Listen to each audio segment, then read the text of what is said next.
So for this video, I'm going to be going through and discussing each of the green creeps that are currently an artifact.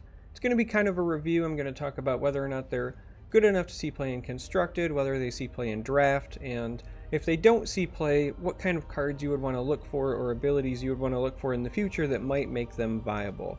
I don't do any sort of star ratings or point scales because I'd rather talk about what the cards are good at doing or what they're trying to do, and then let you make decisions on when you would want to use these or in what metas or situations. So with that caveat, that disclaimer out of the way, let's go ahead and dive right in. And first up we have Vul Martyr. This is a 2-mana 2/2 creep. Has a death effect of modify allies with +1 attack and +1 health. This does not see a lot of play in Constructed because it's pretty low on the power level. A 2/2 just doesn't really trade into anything on its own. It doesn't even kill a melee creep on its own. The benefit here is that it does modify allies and modifies permanent. So if you get this on, 2 or 3 heroes, then you got a nice cheap modify of +1 attack and +1 health. But even still, even with getting that modify effect, it's just an overall low impact, low value play. That being said, it is a perfectly serviceable filler card in Draft. Like if you just don't have enough like meat or good quality green cards to run, but you did draft some good stuff, maybe you got a couple of Thunderhide packs or things like that, and so you want to run green, but you don't quite have enough just like good quality stuff to get there. Vul Martyr is a good substitute, but again, it's not something that you're picking high in a pack. You're probably not even excited if you have to run it, but it is at least serviceable in that regard. So Vul Martyr, again, not seeing play right now. Stuff you would want to look for in the future would be anything that triggers off of death effects, whether that's a future hero or improvement or some other effect, right? Like if it gets bonuses or it has synergy with death effects, this has one of those, and so you would maybe consider it when the time comes. Next up we have Rebel Decoy. This is a 3-mana 2/3. Has an active ability on a 1-turn cooldown that lets you swap Rebel Decoy with another ally. Again, this doesn't see a lot of play in Constructed. I have actually seen it a couple of times in some like mid-rangey decks.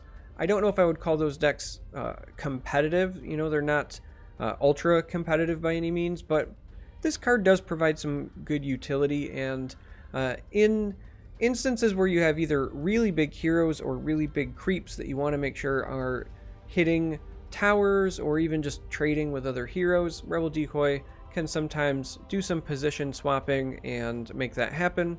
Rebel Decoy, as a decoy does, oftentimes will keep heroes alive as well. You can swap with a hero that would die, instead the Rebel Decoy dies, the hero lives on to fight another day, and that's the most common use for Rebel Decoy, and as such, it does see play in Draft. So while not quite Constructed power level playable, does see play in Draft. Again, you don't want to be running 3 or 4 of these because it's just low on power level. It doesn't trade with melee creeps. But, as a 1 of, maybe even a 2 of, just for utility, kind of a surprise factor, it's entirely reasonable to play in Draft. Again, things that you would want to care about using this in the future with, right, that might increase its power level, or just more positional based effects. Things like Sorla Khan, in many ways things like the red heroes that have cards or abilities based on things that are across from them or enemy neighbors. This can help you get those into a good position sometimes, but there's a decent saturation of those cards already in existence, so it would take something like really powerful to ramp this up into Constructed territory, but it's perfectly fine in Draft. Next up we have Rampaging Hellbear. This is a 4-mana 2/3, so for 4 cost its stats are pretty lackluster, but it does say you modify Rampaging Hellbear, excuse me, not boar, with +4 attack after the combat phase. So this is meant to be a tower pusher. You're not typically hoping to trade with this. You don't want to be playing this across from enemy creeps. You want to be playing this into an open slot where it hopefully goes unanswered, and then the next turn it's swinging for 6, and then the next turn it's swinging for 10. It can get out of control pretty quickly, and that's great in draft. Constructed, just not really playable. In draft, a lot of times you can make it happen. It's still not amazing in draft. The 3 health is quite the liability because that means it can be killed by no accident, and Debbie / Riley is a very common hero, very common base hero to be seen in draft because of her power level. So there's some liability there, right? You have to have things going your way. Typically you want your enemy to either just not be active in the lane, or maybe be out of mana so that you can start to get this thing rolling. But this is a tower pusher, and in many ways this is really more of an ancient pusher as well, because this has the most success in a lane that you're already winning pretty heavily, and then it just speeds up the process. It's not quite like Red Mist Pillager value, but it can get the job done. Given that this is a rare, you're not really drafting this often, and to be honest, even though it's a rare, there's probably other stuff that you would pick ahead of this in most cases, even very early in a pack. You know, if you're drafting, you would still want to take Thunderhide pack over this, for example. So it just doesn't come up often because of its rarity and where you would want to pick it in the pack, but it's serviceable. Satyr Duelist is like a toned down rampaging Hellbear, and even though it's a common, I think that I just prefer Satyr Duelist when it comes to draft. Much like the Hellbear, this does not see a lot of play in Constructed. I've actually played it a couple of times. If you're trying to play a green aggressive deck, this is a fine addition. The 5 health is actually pretty relevant because there's a lot of cards that do see play, like Pick Off and Hip Fire, that will target 4 health to get rid of melee creeps. The 5 health, if this is by itself, allows that to survive those trades.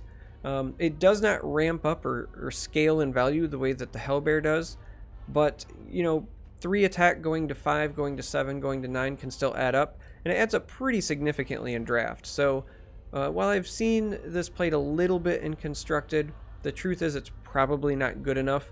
A lot of it's just my own curiosity and experimentation, but it's great in draft. This and the next creep we're going to talk about are both kind of staple 4-drops if you're playing the green color in draft, and you know, you'd be happy with running some duelists. And speaking of staple 4-drops, Selfish Cleric is the other one. So this is a 4-mana 4/4, and while this does not scale in attack the way the duelist does, Selfish Cleric fully heals itself after the combat phase. So as long as it doesn't die outright, it's always going to be at full health. This will trade into melee creeps kind of indefinitely, and there is value in that. It makes it very resilient, and it can help you slow push a lane, which green is very good at doing, especially in draft. Again, like the duelist, not good enough to see a ton of Constructed play because it's just a little bit lower on the power curve than you want it to be. And in all honesty, the green decks are not as good at being aggressive as something like a black-red deck is, but in draft, very, very reasonable play, a staple. Stuff that might make this vault into being Constructed playable in the future is anything that triggers when you have something that heals, right? Because this is a healing mechanic. Keep an eye out for that in the future as cards are released. Next up we have Smeevil Blacksmith. This is a 2/2 for 4, so its stats are not great, but it has a play effect of modify a random allied hero with +1 armor. I do not like this one as much as I like the red Smeevil. The red one provides an attack modification. This one is armor, and most of your green heroes are already resilient enough. They don't need the armor, and so if you're playing this, you want it to land on likely your non-green heroes, but because this is a random allied hero, there's no guarantee that's going to happen unless, you know, by some weird chance you are an RNG god, right? In order to play this card, you have to have a green hero present. So at a minimum, your best odds are 50-50 to have this land on some other hero. At a maximum, if you've got 1 green hero in your deck and 4 other heroes and they're all in the same lane, then you might get like an 80% chance, but there's still no guarantee. And the fact that it's only +1 armor, it's okay. You can run this in draft. It's definitely not played in Constructed. The 2/2 stat line is just far too subpar, and the armor is just basically irrelevant, even more so in Constructed where there's so much piercing damage available, and there's cards like Annihilation that just don't care about your armor. In Draft, it's a filler card. Despite being an uncommon, I would still personally prefer to have Satyr Duelists and Selfish Clerics in my deck as opposed to the Blacksmith, because their stats are just more important. Next up, we have Revtel Convoy. This is a 5 mana 0/20, so that is a lot of health. And it gets plus X attack, where X is equal to half of your gold.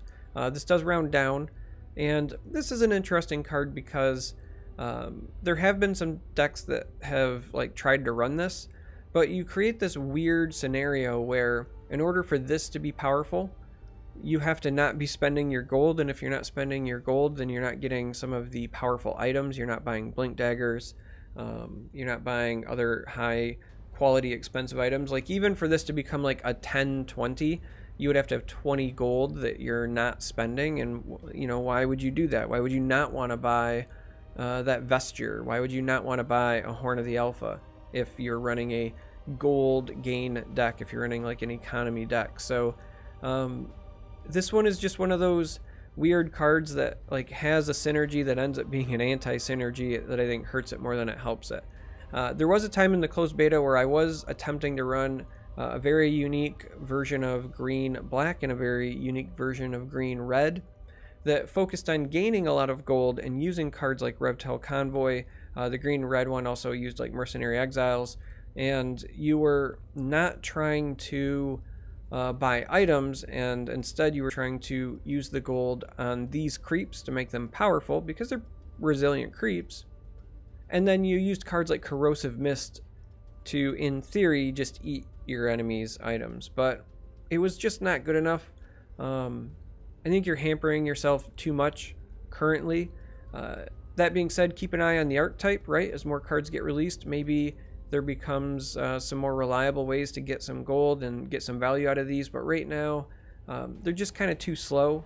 You have to be proactive in generating your gold, and then you have to not spend it, and then you also have to hope that your opponent is not capitalizing on you not spending it. And the worst feeling is like when you've got gold but you don't have a Revtel Convoy or your Exiles, and you're just sitting on gold that you could be spending, and then the minute you do spend it, you draw the Revtel Convoy, and now you've got like this 2/20 5-cost minion. It just it's kind of clunky in the execution right now. So like I said, it doesn't see a lot of play in Constructed. It's been toyed with. I toyed with it. I've seen some other people toy with it. Not popular in the current meta. Just too slow. Just too clunky. Perfectly fine in Draft because of the 20 health stat line. Outside of Slay or rare cards like Annihilation, you play this in a lane and it doesn't die for quite some time. So just reasonable in that regard. All right. Now we're going to get into like the late game beats that are available in Green. Green has a lot of great closers, game finishers, specifically for Draft, but even in Constructed. First up, we have Champion of the Ancient. This is a 7 mana 2/6, but it has a play effect of modify Champion of the Ancient with +1 attack, +1 health, and +1 cleave for each enemy. So if the opponent has 3 creeps and 2 heroes in a lane, you play Champion of the Ancient. This is going to come down as a 7/11 with 5 cleave, and that is an impressive creep for 7 mana. This is an interesting creep because it does not help you in most cases like push an Ancient. You want to play this into a heavily contested lane so that it gets the most value out of the play effect and you get value out of the cleave. So you want this in the lane that you're trying to fight for. Typically in most games, not every game goes this way, but most games you have a lane that you're winning, your opponent has a lane they're winning, and then there's this like big contested lane. That's where you want this to go. This is not impactful enough to see play in Constructed. Much like many of the other creeps that we're going to talk about here, the fact that it does just die to Slay, it does just die to Annihilation, really hurts it. It doesn't do anything immediately on the board. You kind of need combat to resolve. So in Constructed, not super popular at the moment. Very good in Draft though. I'm typically happy if I am running this. It helps you contest. Sometimes it can even just help you stall in a lane that you're losing, slow things down, kind of chew through with the cleave. It's a rare, so you might end up high picking this, kind of depends on what else is in the pack. Personally, I still value something like Thunderhide Pack, which is a common, a bit over this, but this is a pretty valuable pickup in draft. Next up we have Roseleaf Rejuvenator. This is the 7-drop, and when I say that I mean it's just full of 7s. It is a 7 mana, 7/7 with a play effect of heal your tower for 7. I have seen this played in a couple of mid-range decks and constructed, but not anything that, again, I would consider to be meta or super competitive. But the heal effect is pretty powerful in tight games, and it's a big body. The 7/7 is enough that it can eat certain heroes that do not have items on them. So in terms of stall potential, it's pretty high. And then when you put this in draft, a 7/7 body for 7 is good, and healing your tower is good. This is, again, not quite Thunderhide Pack, but this is a very good late game tool in draft. I'm typically happy if I do pick these up, and they can help, like I said, trade with heroes. The 7 attack is also a big beat when it comes to being aggressive, so you can use it to help push towers. It doesn't have to be for stalling or healing your own tower. You can play this aggressively. It's just really versatile in draft, where, you know, your biggest fear is Slay, and you can kind of play around that or bait it out or do what you need to do. You get a lot of value there. Next up we have Emissary of the Quorum. This is an 8 mana, 1 attack, 2 armor, 10 health creep. Has a active on a 1 turn cooldown of modify allies with +2 attack and +2 health. This is a staple finisher in a lot of constructed decks.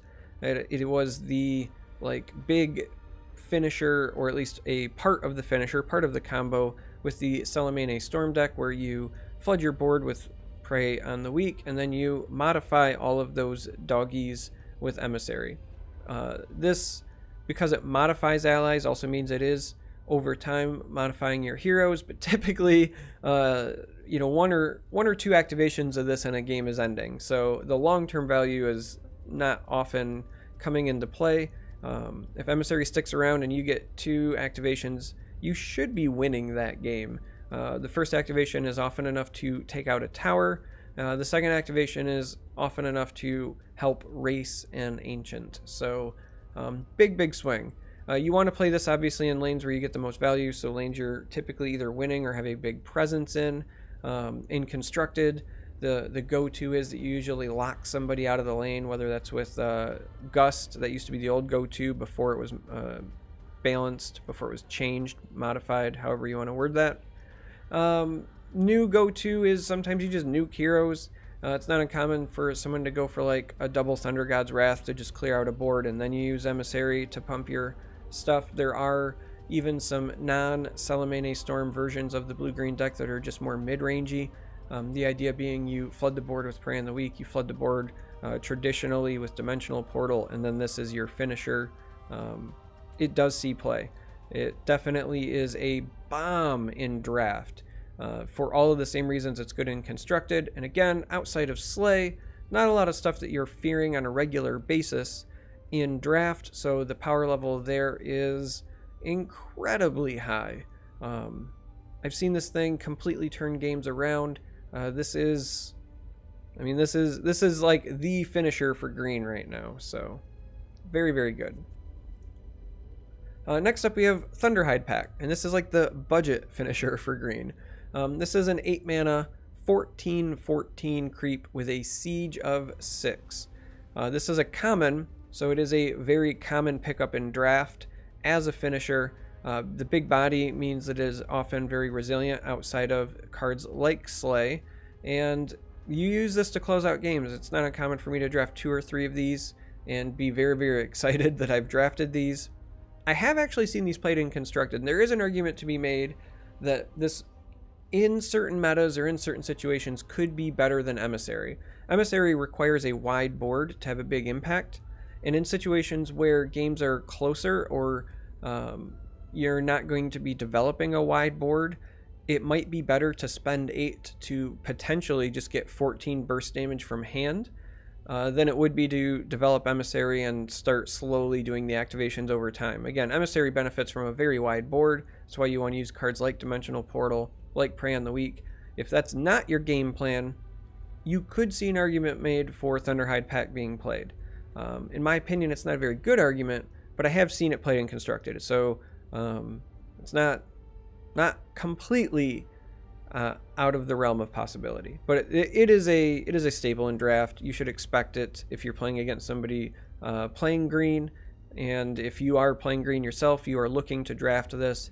I picked this very, very high in packs because having reliable, consistent finishers is a very big deal in Draft. Speaking of finishers, we're going to go on from Thunderhide Pact to Thunderhide Alpha, the daddy. This is a 9 mana creep that is just a 25/25. No bells, no whistles, no frills, no play effects, no death effects, no activations, no siege, just lots of stats. I have seen this played in Constructed, and again, the theory is kind of the same as the Thunderhide Pact theory, right?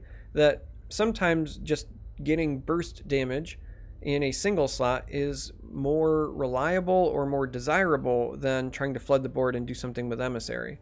So I have seen some very, very good players, mind you, in the community, at least experimenting with Thunderhide Alpha. I believe it actually showed up at the Seat Story Cup as well. Not saying it was super effective there, but it's showing up. People are, I think, coming around to the idea of, this as a tower killer, this as potentially even an ancient racer, because 25 damage from hand is very, very significant.